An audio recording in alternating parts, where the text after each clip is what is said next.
guys, it's Emma, and I'm back today for you with another video. And today we're doing another book review, and this is for a book that I finished recently and that quite honestly just enchanted me so much, and that is Daughter of the Moon Goddess by Lynn. The Daughter of the Moon Goddess is based on a Chinese legend about the Chinese moon goddess, and Xingyin, our main character and Daughter of the Moon Goddess, is imprisoned on the moon with her mother for crimes unbeknownst to her.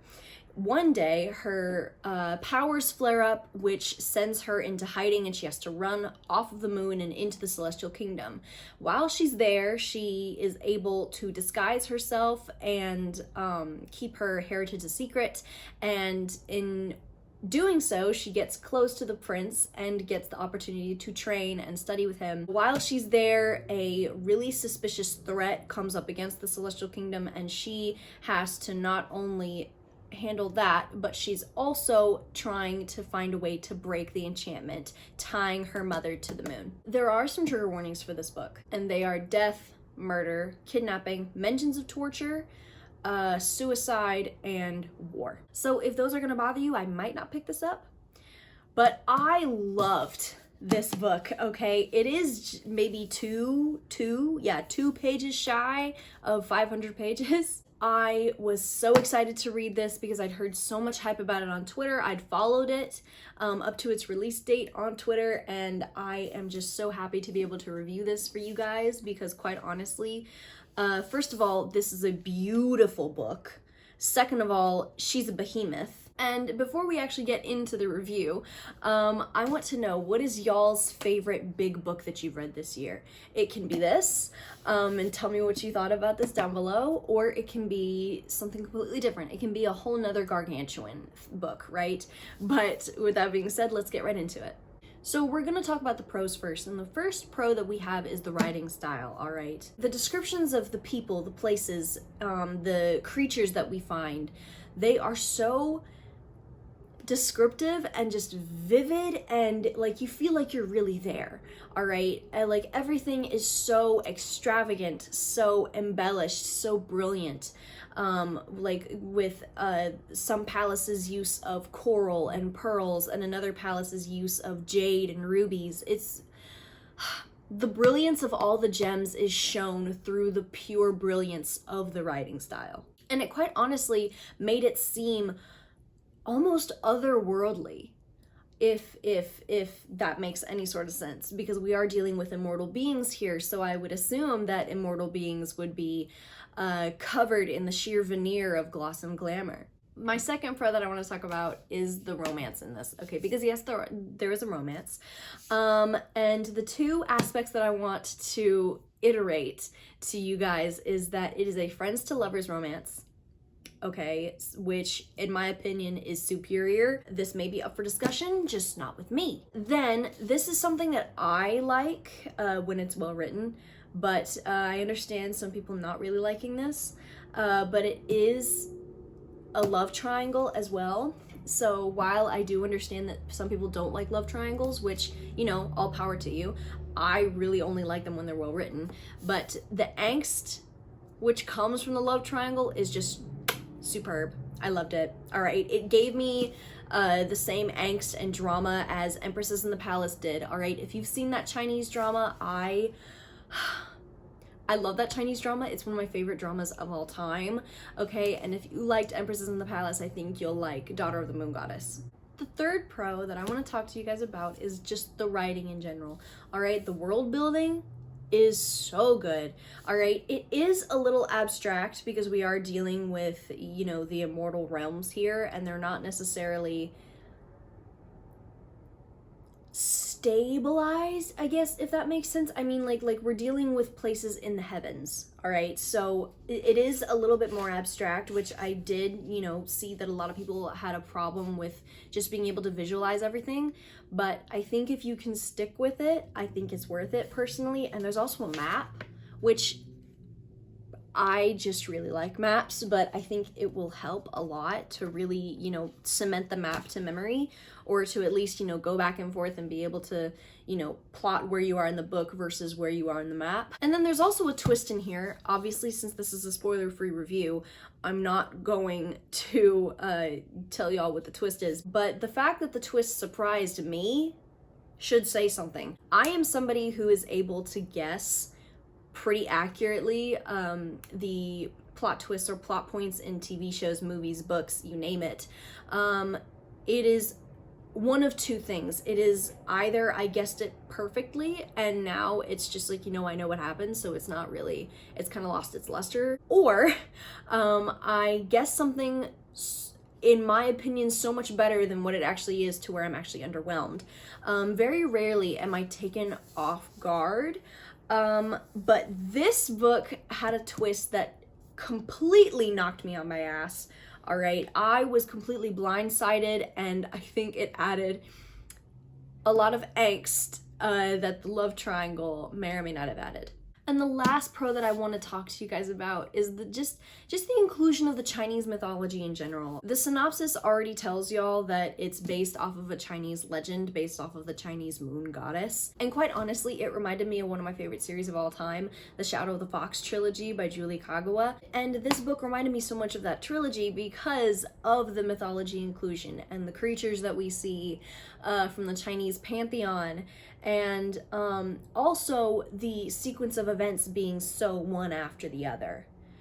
It was like pretty much episodic in the Shadow of the Fox trilogy, and that's what Daughter of the Moon Goddess aspired to be, which I loved the reminiscence of that, all right? It hit me like a bag of bricks. The first con, unfortunately, that we're gonna talk about is the sequence of events. While I did just praise them beforehand, there was a fundamental problem that I did have with it. I really did love the fact that it was so action-packed, and you know, like I said, the sequences were the sequence of events, the actions happening in this book were one right after the other. Personally, I don't think that it executed them as well as Shadow of the Fox did.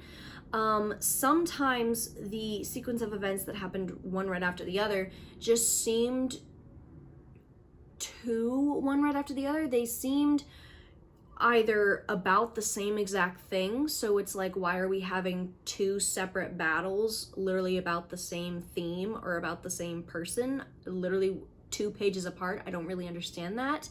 Or it was just too jumbled. That ultimately it just came off as jumbled. And then the second con with this book that I personally found was just the monologuing. Because Xingyin, she's our main character, so we're in her head 24/7, right? And while I loved her, okay, while I thought that she was iconic in every way, there was one way that it was like, girl, bitch, sit your ass down and shut the hell up, bitch! Can you maybe be quiet just for... And it was just the monologuing. It wasn't horrible, all right? I want to make that known. However, it happened often enough to where I noticed it. And after I noticed it, I couldn't unnotice it, if that makes sense. It seems harsh for me to say this because I am really loving and trying to sell this book, but the monologuing at points came off as pointless and to an extreme tiresome to read, because it would be like maybe half a page or at the most a page of just Xingyin trying to come to terms with her emotions and, you know, walking us through I guess like memories leading up to this influential decision. If you're a watcher of anime, you may know what I'm talking about when they're in the middle of a battle scene and the main character is flashing back to moments in their life, and it's like, and in this moment I realized that what my father or my mother was trying to tell me, bravery isn't just something that happens naturally, it's something that happens always, and this is why I protect my friends. And then, you know, they get back into the battle and it's finally like, okay, you know, let's